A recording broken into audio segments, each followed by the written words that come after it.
કહેવાનો મારો મિનિંગ જ્યાં પ્રેમ હોય ને ત્યાં પરમેશ્વરને બાપુ પ્રગટ થવું પડે, લખી લેજો. અને હું તો એમ કહું છું મારી હારે નહીં, આખી દુનિયા હારે બાપુ જગતમાં પ્રેમ કરજો. પછી અમીર હોય કે ગરીબ હોય ને ત્યાં વધારે પ્રેમ કરજો, મારો નાદ ડબલ કરી દે. હા, હું તો અત્યારે આ પહોંચ્યો છું ને, પણ બાપુ અમારે ચતુર્ભાઈ મારી હારે આવ્યા છે. પૂછો અહીંયા એમના વડનગરમાં બાપુ હાવ મજૂર વસ્તી છે, પણ અહીંયા બાપુ પ્રોગ્રામ નું મને કહે ને એટલે હું ઉઘાડા પગે જાઉં કે આવડા ઝોપડા વાળાએ મને ભોજનમાં ન બોલાવ્યો તો હું અહીં સુધી પહોંચ્યો જ નહોતો. એમનો પહેલા ઉપકાર માનવો પડે કે ઈવડા મને સ્ટેજ સુધી પુગાડ્યો છે. અત્યારે હારા ફોન આવે, અમે કઈક ભાઈ હું આ જગ્યાએ જઉં છું કે હવે એમાં ઉન્નતિ ન થાય, અમારા જેવાની જગ્યામાં આવો તો ઉન્નતિ થાય. મેં આમને જ કરી છે, તમે તો અત્યારે સોંટ્યા છો. હું તો હારાને કહી દઉં, મારે જ્યાં કોઈના ઘરે ખાવા જવું છે, મારે ભગવાનની દયા છે. લગભગ બધા મારા ઘરે બધા મારે અહીંયા આવી ગયા. પૂછો અમારા હિંમતભાઈ બેઠા મારા ઘરે આવી ગયા. વાહન, મકાન, રૂપિયા, જમીન, દીકરા, વહુ, વાહન, બધું ગાયું, ભેંસું, ઘોડા બધું છે, કાંઈ ઘટતું નથી. અને ઓલો દે ને તેથી ભૂખ ભાંગે. બે હાથ વાળા શું મને દેવાના હતા ભલા માણા, પણ મારું દિલથી ભજન હોય ને બાપુ એમાં તમે નો આંગળી મૂકી શકો. કારણ કે હું તો આ મારા હાટું મથું છું. આ તો ગંગા હાલી જાય, પીવો ન પીવો તમારી મોજ. અમને જેટલું આપ્યું છે એટલું અમારે પીરસી દેવું પડે કે અમને કોઈક સાંભળવા તો બેઠા છે, અહીંયા અમને કોઈ સકાને નથી લેતા. અમારા પ્રેમની વસ્તુ મારો કહેવાનો, તમે રાતના 2 વાગે તમારા ઘરે આવો અને તમારી શેરીનું કૂતરું તમને જોઈને જો પૂંછડી ન પટપટાવે મરી જવાય. કૂતરું નથી ઓળખતું, જગત શું ઓળખે ભલા માણસ? હે, કૂતરાને ખબર પડે કે મારો માલિક આવ્યો. આમ કૂતરું તમારો પગનો ઘરકો થાય ને એટલે આમ જોવે, પછી હુઈ જાય કે આ તો ઓલો લુખેશ છે, એને છે બટકું રોટલો નાખ્યો છે. કૂતરાને ખબર પડે છે રામ. આપણને જોઈને બાપુ કૂતરું આમ ગળા સુધી ઊભું ન થઈ જાય કે મારો ધણી આવ્યો. બાપુ આનું નામ પ્રેમ કહેવાય. બાકી તો રૂપિયા વાળાને તો આખી જગત સલામો મારે છે. ઝોપડામાં રહેતા હોય ને બાપુ ગરીબ માણસો છે ને, એને પર કોક દીક મારો નાચ જો અપાવે ને તો કાંઈક આપી જાવ. એક 5 રૂપિયાનું પાર્લે આપશો ને, તમે પૈસાની પથારીઓમાં છો એટલે તમને ખબર નથી.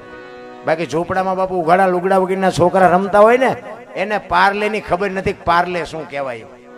એને એક 5 રૂપિયાનું પાર્લે આપો ને, એના બાપુ પેટમાં જાય ને, અને એની આંતડી જે દુઆ દે ને એ કોઈ ન દઈ શકે. રામ, કરવાની જરૂર આ છે.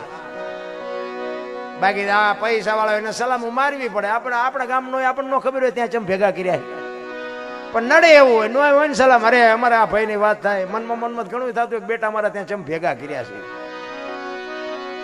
બાકી બાપુ જે એ આંતડી ગરીબ માણાની આંતડી જે દુઆ દે ને એ તમને આ દુનિયામાં ન્યાલ કરી દે.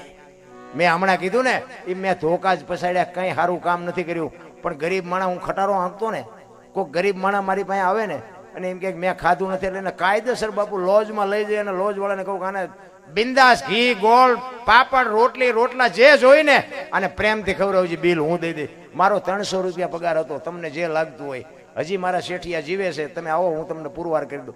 300 રૂપિયા મારો પગાર. 1 મહિનો ખટારો હાંકું ને મને 300 રૂપિયા મળતા હતા. પણ તોય ગરીબ માણા કોક હોય ને. બાકી કરોડપતિને કોઈ દી મેં સલામ મારી જ નથી, કોઈનું મેં સાંભળ્યું હારાને ધોકાવી નાખ્યા. અને ન પોગાય પછી માર ખાવ, પણ બાપુ સાહેબ ન કહું, સલામ ન કરું, એ વાત આપણા લોહીમાં આવે જ નહીં. બાકી ગરીબ તો બાપુ છે ને બીજા મને દેખાડે. કોઈ ગરીબ માણા તમારી પાસે આવે ને તો તમે મને ભાળો ને એટલે એમ કે અમારી પાસે નથી, ઓલો રહ્યો ને એની પાસે જા, અને મારી પાસે મોકલે. અને બાપુ મેં એવા, આ તો કહેવાય નહીં આવું, એ મારા માટે મેં કર્યું છે. પણ મારો કહેવાનો મિનિંગ કે ઈ મેં કર્યું છે ને એટલે હું આટલે સુધી છું. તમે કોઈ ગરીબ માણાની આંતડી ઠારજો બાપુ. જિંદગીમાં કોઈ દી તમને મારો નાથ કોઈ દી મોળા ન પડવા દે. મારો હિસાબ ઈ છે કે હારું કોક મેં કીધું આપણે બાપુ ખાઈ પીને આનંદ કરી છે.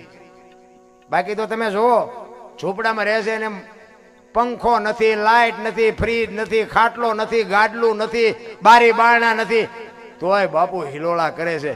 અને એમાં બાપુ આ હાથે માઠેમ કે આ દિવાળીનો તહેવાર છે. મેં તો મારા દીકરાને મેં કીધું, મેં કોલા ઝૂંપડામાં રહે ને મેં થોડાક 500 રૂપિયાના ફટાકડા દઈ આવજે. મેં મારા દીકરાને કીધું. એમને દિવાળીનો શોખ ન હોય, હાવ નકરા બિચારા કપડા વગીરના હોય તો એ મારા તમારા છોકરા ફોડતા હોય બિચારા આમ તાકી રહ્યા શું કરે. બાકી આ સિટીમાં પૈસા વાળાના છોકરા હોય ને એ 2 રૂપિયાના ફટાકડા લાવે, પણ ફોડી ન હાકે, ફોડવા હાટું ઝૂંપડામાં હાકરે. ઓલે અમને પૈસા આપ્યા છે ને ભગવાને આમને સિગરેટ આપી, એટલે ઈ તો તરાજુ લઈને બેઠો, એને બધી ખબર છે કે આ ભલે 2 વાળો લાવ્યો પણ આ ફોડી નહીં હાકે. એટલે ઓલે ઝૂંપડામાં આ તમે ફોડી, હા લાય બાકા નો શું ફૂટે. એ જળ લઈને દિવાળી મૂકે ને એ ફોડે ને એટલે ઓલો એમ રાજી થાય કે આ ભાઈડે ફોડ્યો ને ઓલો એમ રાજી થાય ઓલો બહે વાળો લાવ્યો એ ફૂટ્યો. આનું નામ ઈશ્વર. ઈશ્વર ક્યાં તમારે ગોતો હશે? મને તો એમ થાય કે આ તમારે મને એમ થાય કે આટલા બધા બેઠા ઈશ્વર જ બેઠા લ્યો. તમને મારામાં ન દેખાતો એ તમારો પ્રશ્ન છે. મને તમારા બધા એમ ભગવાન દેખાય છે. બોલો ને મેં ક્યાં તમને લોન આપી છે? હું બોલું છું તમે સાંભળો છો? પૈસા આપ્યા મેં? આનું નામ જ ઈશ્વર છે. બાકી ઈશ્વર કાંઈ ગોતવા જાવે મેળ નથી. મેં ખટારો આંખ્યો ને આખી દુનિયામાં રખડ્યો. બધા એક જગ્યાએ અમે જ્યાં ને થાય કે અંદર આમ ગયા ને થાય કે 10 રૂપિયા આપો. શેના? એ કે ટોકરો વગાડવાના. મેં કહ્યું અમારા રામજી મંદિરમાં 4 ટીંગાય ધરાઈશું તો નહીં વગાડવી. કઈ મારી પાસે જરૂર નથી આપણે જવાની. ગોકુળમાં ગયા હતા. હા, અમારા ચતુર્ભાઈ સાક્ષી જો અમારે હારે હતા. પૂછો તમારે પૂછવું હોય તો. અમે ગોકુળમાં ગયા ને 4-5 ભાઈબંધો ફરવા ગયા હતા. એક રૂમમાં બાપુ બેઠા હતા. મેં કીધું માલપા કઈ છે દર્શન કર્યું. તમે માલપા ગયા એક નાનો હિંડોળો ને કૃષ્ણ ભગવાનની મૂર્તિ એક બાપુ બેઠા હતા. એ કે બેસી જાઓ. અમે બધા બેસી ગયા. મેં કીધું કઈક સારી વાત કરશી. એ કે 100 રૂપિયા લાવો. મેં શેના? એ કે કાનુડાને હિંચકો નાખવાના. તો મેં કીધું અમારા 100 રૂપિયા બગડે ને કાનુડાની નીંદર બગડે ભલે હું તો. એ કે નાસ્તિક લાગો. મેં નાસ્તિક છે તેમાં તો કાનુડો અહીંયા દ્વારકા વ્યુ આવ્યો અહીં કાંઈ છે નહીં. કાનુડો અમારી ભેગો છે. આ તો અમે કીધું તમે બધા મનાણા છો બાકી અમે તો આંટો મારવા આવ્યા છે. આવીને આવી દુકાનો બાપુ આખી દુનિયામાં છે. બાકી માં ને બાપને કાંઈક જરૂર હોય ને તો બાપુ એને આપજો. અને એને આપશો ને એ જ તમારું બાપુ ચોપડે ચડશે. બાકી લાખો રૂપિયાના દાન કરો ને મા બાપ જો દુખી છે ને ક્યાંય તમારું મેળ નહીં પડે. એક આપણી ગેરંટી. અને આપણા ઘરમાં દીકરી હોય, પત્ની હોય, માં હોય કે બેન હોય, આ 4 છે ને એક શક્તિના સ્વરૂપ છે. લખવું હોય તો લખી લેજો. હું કોઈ મોટો એવો જ્ઞાની પુરુષ નથી, પણ આ 4 છે ને એ 4 સુખી હશે ને બાપુ જિંદગીમાં કોઈ દી કાંઈ તકલીફ નહીં થાય. આપણી પત્ની હોય કે આપણા ભાઈની પત્ની હોય, કુળદેવી સાચી ઈ છે એનેથી કુળ વધે. આપણી જે આ બેઠી છે ને એ કુળદેવી 100%. પણ આને દુખી કરો એટલે આ કુળદેવી બાપુ ખાવા ધાન ન રહેવા દે. આપણી ગેરંટી. કુળદેવી આપણી છે ને ઘણા નથી કહેતા કોઈક દીકરાને લગ્ન થયા હોય ને પછી દીકરાની વહુ આવે ને 80 વર્ષની ડોસ્યું હોય ને આમ એકા બીજું આમ લીંબુ જેવડા અંબોડા કરીને એકા બીજું હાલતો ઓલો છોકરાને બહુ ચેટલું લાવી હાલતો જોઈ આવી. હવે ચેટલું લઈ આવી એના કરતા ચેટલું છોડીને આવી છે ઈ મારી માં તું જો. હે આ દુનિયામાં જેની જન્મ ભૂમિકા છોડી દે, માતા પિતા છોડી દે, પોતાનો કુટુંબ પરિવાર છોડી દે અને બધું બાપુ છોડી અને તમારા મારા પારકા પોતાના કરી દે તોય હજી દુનિયા એમ કહે છે કે શું લઈને આવી.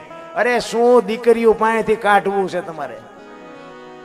હું તો દીકરીઓને મારે થોડુંક દીકરીઓને કહેવું છે કે બાપુ તમને ભગવાને આપ્યું હોય તો ખાઈ પીને આનંદ કરો, મોજ કરો, પણ ફેશનમાં એટલા બધા ઊંડા ન ઉતરશો. ક્યાંક તો આપણે જોઈએ છે ને. જોકે આપણે તો સારું છે. બાકી મોટી સિટીઓમાં જઈને આમ હાલ્યા આવતા ને તો આપણને ખબર નથી પડતી કે બેન હાલ્યા આવે છે ભાઈ હાલ્યા આવે છે. આટલી બધી ફેશન કરવાની ક્યાં જરૂર છે? દેહના પ્રદર્શન હોય મારા બાપ. અરે બાપુ જ્યાં ધર્મ ધ્રુજો પુરુષ નથી પૂગ્યો ને ત્યાં દેશની આબરૂ દીકરીઓ રાખી છે. મારા બાપ તમારે ઇતિહાસ ખોલીને જોવાની છૂટ ને તમે કહો તો તમને હવાર સુધી દાખલા આપું.